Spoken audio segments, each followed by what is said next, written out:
Salut les polyglottes! Aujourd'hui, je vais vous donner des conseils sur comment réagir lorsque vous êtes corrigé par un natif dans une langue. Donc, si vous êtes déjà avec un bon niveau, que vous habitez dans un autre pays, que vous êtes dans une soirée Erasmus, ou bref, dans un contexte où vous devez parler une autre langue étrangère, qu'est-ce que vous devez faire lorsqu'on vous corrige? C'est pas toujours facile d'être corrigé. Quand on apprend une langue étrangère, on a envie de pouvoir parler, on a envie de pouvoir exprimer son idée sans être coupé par les autres personnes. Quand vous coupez quelqu'un, la personne ne sait pas forcément quelle est son erreur.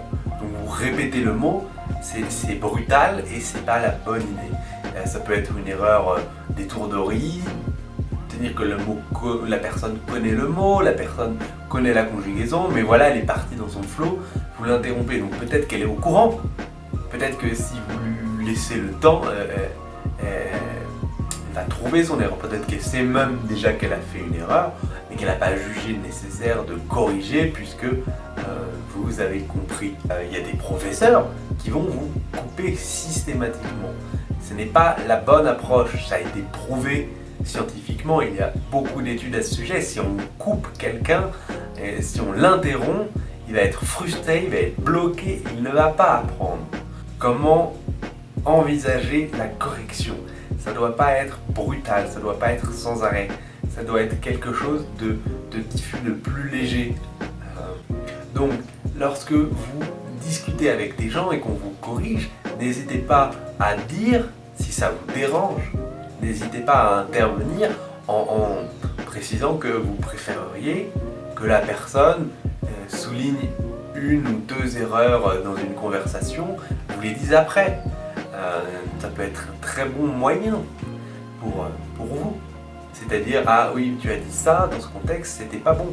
Et voilà, à froid, pour apprendre. Si vous êtes même dans un café, dans un café des langues, un lieu pour échanger, peut-être que vous avez trouvé un partenaire qui vous corrige trop souvent, ou sur internet. Et exprimez avec la personne comment vous voulez être corrigé. Si vous êtes sur internet, sur un ordinateur, ça peut être à l'écrit. Vous parlez et la personne écrit ce que vous auriez dû dire pour que ce soit correct. Et pas vous couper alors que vous étiez en train d'exprimer une idée. Et expliquez comment vous voulez qu'on vous aide à apprendre une langue. Une autre technique, c'est de reformuler une phrase en insistant sur l'erreur ou sur le mot qui devait être utilisé de manière différente et voir si la personne a compris.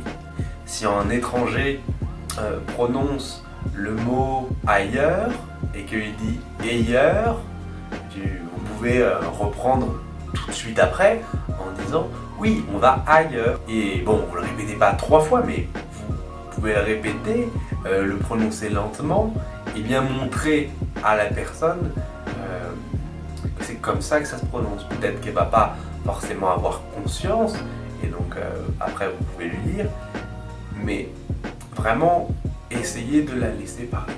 Pour la prononciation, si vous allez dans un autre pays, vous avez l'accentuation. L'accentuation, c'est difficile.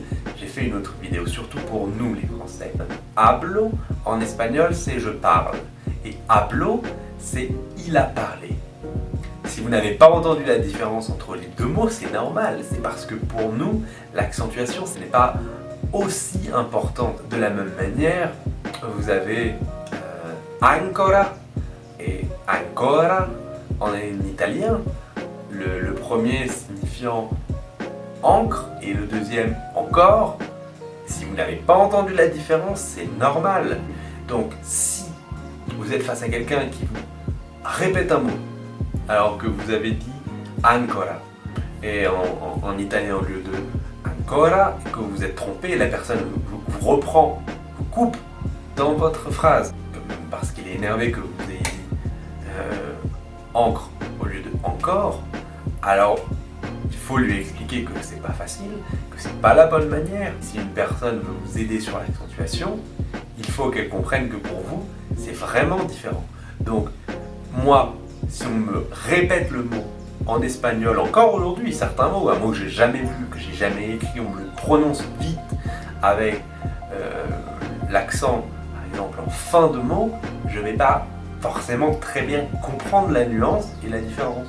Pour un français, il faut dire accentue sur la première syllabe, sur la dernière syllabe. Et il y a des tas de moyens de corriger les autres personnes qui vont leur permettre d'apprendre et de retenir et de mémoriser et pas de se frustrer, de se bloquer, de s'énerver. Il y a une phrase que j'aime bien, un accent dans une langue étrangère, c'est une preuve de courage. Expliquez aux gens comment vous voulez être corrigé, ce qui peut vous aider à progresser. Ne les laissez pas simplement vous couper lorsque vous parlez dans une langue étrangère. Et vous, comment vous voulez être corrigé dans une langue étrangère? Qu'est-ce qui vous énerve? C'est très important de bien communiquer. Moi, je vous souhaite une excellente journée et je vous dis à demain. Ciao!